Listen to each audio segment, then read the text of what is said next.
The Canada garbage controversy was up in the agenda of a public hearing conducted by a Senate committee today.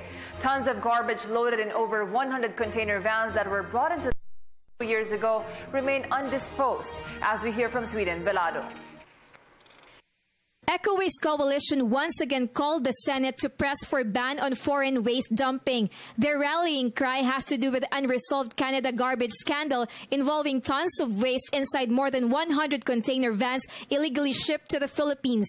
Senator Cheese Escudero, member of Senate committee tasked to investigate on the case in aid of legislation, explained that one of the challenges is the result of interagency committee's random sampling, showing that the overseas garbage are non-toxic, therefore it is not hazardous.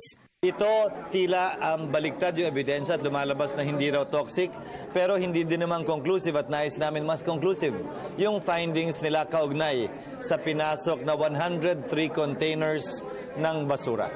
The interagency is requested to attend the next hearing, while the Department of Environment and Natural Resources must submit documents requested by the Senate.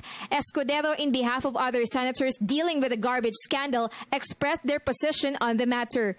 Pinapasubmit namin sa DNR ang complete list ng mga pinapayagan nila.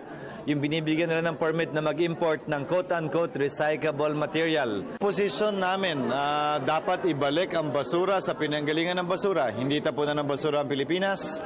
At dapat wag nating tanggapin ito. Meanwhile, Senator Cheese admitted he also experienced a dreadful 3-hour traffic accompanied by heavy downpour last night. He believes drainage systems must be given utmost attention. Dapat talaga ayusin na at linisin ang drainage sa buong Metro Manila.